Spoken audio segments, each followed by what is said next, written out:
आज की क्लास में हम लोग देखेंगे बीएड सेकेंड ईयर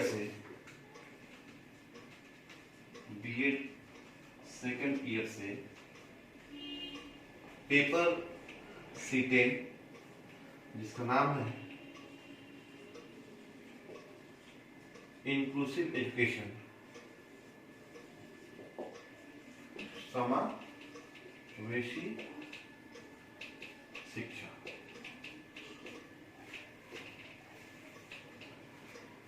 समावेशी शिक्षा के अंतर्गत हम लोग यूनिट फर्स्ट से चैप्टर नंबर 4 को देखेंगे, क्योंकि चैप्टर 3 तक हम लोग पढ़ चुके हैं। तो आज हम लोग चैप्टर 4 स्टार्ट करेंगे, जिसका टाइटल है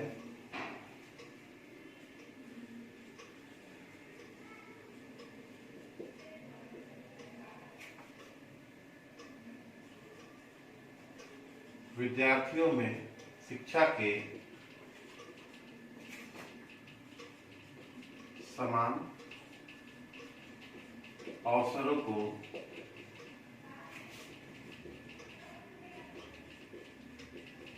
सुनिश्चित करने में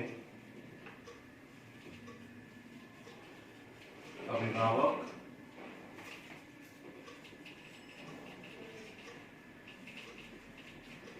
प्रधानाचार्य और शिक्षक की भूमिका।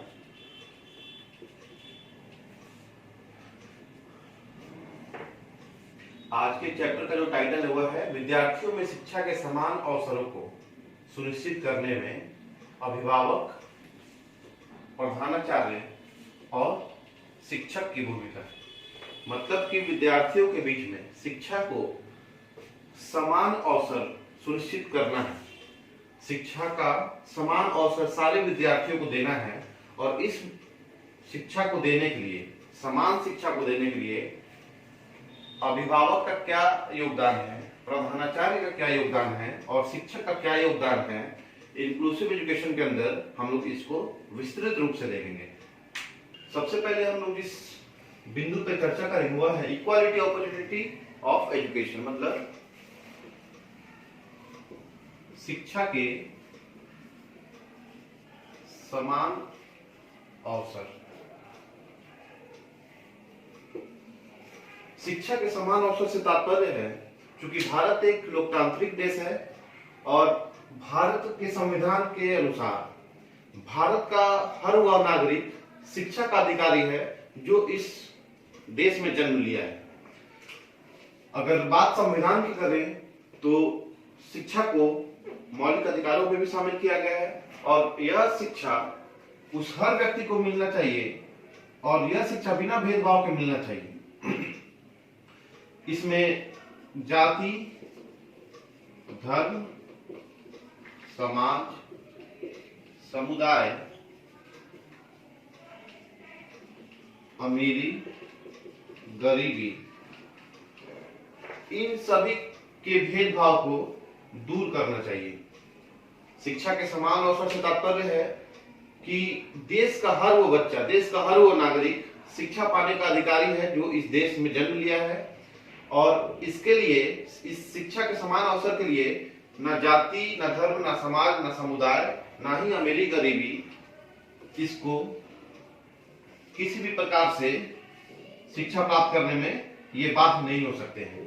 तो संविधान में भी कहा गया है कि शिक्षा का समान अवसर हर नागरिक को मिलना चाहिए, हर बच्चे को मिलना चाहिए, ताकि वह इस समाज में अपने आप को स्थापित कर सके, और बिना किसी भेदभाव का मिलना चाहिए। ऐसा नहीं होना चाहिए कि जो अमीर बच्चे हैं उनको शिक्षा पाने का अधिकार है और जो गरीब बच्चे हैं उनको शिक्षा पाने का अधिकार नहीं है। और ये भी होता है कि जैसे कि हमारे समुदाय में, हमारे समाज में जातिगत कुछ व्यवस्थाएं हैं, तो उसमें जातिगत व्यवस्थाओं को भी नहीं लाना चाहिए, क्योंकि आज से पहले के जमाने में देखा जाता था कि जाति और धर्म के नाम पर शिक्षा का बंटवारा किया जाता था। लोग जो शूद्र जाति के होते थे या जो वैश्य जाति के होते थे, तो उनके लिए शिक्षा कहीं कहीं वर्जित माना जाता था। लेकिन अभी के जमाने में और आज के दिन में जो चल रहा है, और इस भारतीय संविधान के अनुसार शिक्षा हर वो इंसान का, हर वो नागरिक का मूलभूत अधिकार है जो वह जन्म लेने के बाद से ही अधिकारी हो जाता है। और हर बच्चे को शिक्षा का समान अवसर मिलना चाहिए ताकि वह अपने भविष्य को और इस समाज को आगे ले जा सके। जहां तक शिक्षा के समान अवसरों की बात है तो हम सबसे पहले यह जानने की कोशिश करेंगे कि आखिर शिक्षा का जो समान अवसर है इसकी आवश्यकता क्यों है। इसकी आवश्यकता क्यों उस हर नागरिक को है जो इस देश में जन्म लिया है, इसकी आवश्यकता क्यों इस समाज को है। तो सबसे पहले हम देखेंगे कि शिक्षा के समान अवसरों की आवश्यकता क्या है। ऐसे निम्नलिखित कारण है जो शिक्षा के अवसरों की समानता की आवश्यकताओं को मुख्य और महत्वपूर्ण बनाती है। यहाँ आवश्यकता से तात्पर्य है कि ऐसा क्या जरूरत है जो शिक्षा के अवसरों को समान रूप में देने का काम किया जाए। तो ऐसे निम्नलिखित बिंदु है जिससे हम समझ सकते हैं कि शिक्षा के अवसर समान रूप से सबों को मिलना चाहिए। जिसमें पहला बिंदु है सम समाज, अर्थात शिक्षा के द्वारा ही एक समान समाज की व्यवस्था हो सकती है। क्योंकि शिक्षा आंतरिक शक्तियों और आंतरिक क्षमताओं को उजागर करने वाली काम करती है। तो जाहिर सी बात है, जब व्यक्ति शिक्षित होंगे, जब समाज शिक्षित होगा तो वे समभाव की भावना में रहेंगे, सद्भाव की भावना में रहेंगे और एक समान समाज की स्थापना हो पाएगी। तो कहीं ना कहीं सम समाज के लिए शिक्षा का होना अनिवार्य है और इसीलिए आवश्यकता है शिक्षा के समान अवसरों का, जिससे एक समान समाज की, सम समाज की व्यवस्था कायम की जा सके। दूसरा पॉइंट है क्षमताओं के विकास के लिए। क्योंकि हम लोग शुरू से पढ़ते आ रहे हैं कि शिक्षा आंतरिक शक्तियों की, आंतरिक क्षमताओं की विकास की काम करती है और आंतरिक क्षमताओं के हिसाब से ही व्यक्ति अपने आप को समाज में स्थापित कर पाता है और उस आंतरिक क्षमताओं के विकास के लिए शिक्षा का होना जरूरी है।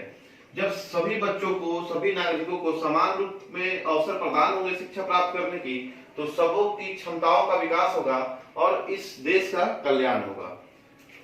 उसके बाद है समान न्याय।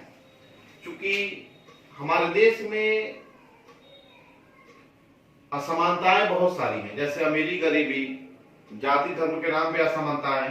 तो वहां पे कहीं ना कहीं जो गरीब तबके के लोग हैं वे समान न्याय से वंचित हो जाते हैं और जो अमीर तबके के लोग हैं वे न्याय को प्राप्त कर लेते हैं अपने धन के बल पे, अपने पद के बल पे। तो शिक्षा अगर कमजोर वर्गों के लोगों को और समान वर्गों के लोगों को समान रूप से प्रदान हो तो सबको समान न्याय लेने का हुनर आ जाएगा और वो समान न्याय के लिए आवश्यक जो भी चीजें हैं उनको पूर्ति करने के लिए तत्पर होंगे। उसके बाद है जीवन स्तर में सुधार। यह एक बहुत ही इंपॉर्टेंट पॉइंट है जो कि शिक्षा के अवसरों की समानता की जो आवश्यकता है उसको फुलफिल करता है। क्योंकि अगर हम अपने समाज की बात करें तो अमीरी और गरीबी, अगर इन दोनों को लेकर हम चले तो हम पाएंगे कि अमीर लोग जो भी हैं वे एजुकेशन को प्राप्त कर लेते हैं और उनका जो जीवन स्तर है आज से और आगे चला जाता है और ऊपर बढ़ जाता है। अगर गरीब जो तबके के लोग हैं उन्हें एजुकेशन प्राप्त नहीं होगा, शिक्षा प्राप्त नहीं होगा, अगर इन्हें मान लेते शिक्षा प्राप्त नहीं हो रहा है तो ये लोग और इनका जीवन स्तर और भी नीचे चला जाएगा और वहां पे गैप हो जाएगा। किसका? अमीरी और गरीबी के बीच में और भी ज्यादा गैप हो जाएगा।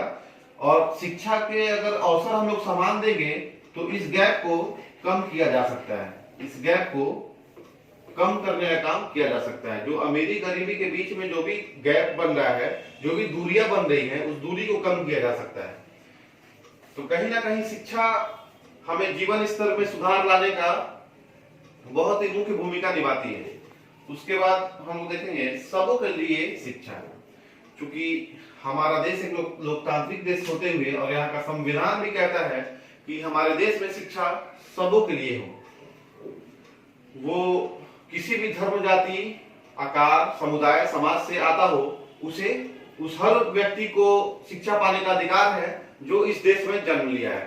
तो शिक्षा के अवसरों की समानता की आवश्यकता इसलिए भी है ताकि इस राष्ट्र के हर वो नागरिक को शिक्षा दी जा सके जो इस राष्ट्र में जन्म लिया है। उसके बाद हम देखेंगे राष्ट्र विकास के लिए, क्योंकि आज के बच्चे ही कल के राष्ट्र निर्माता है और कल के राष्ट्र के भविष्य है, देश के भविष्य है।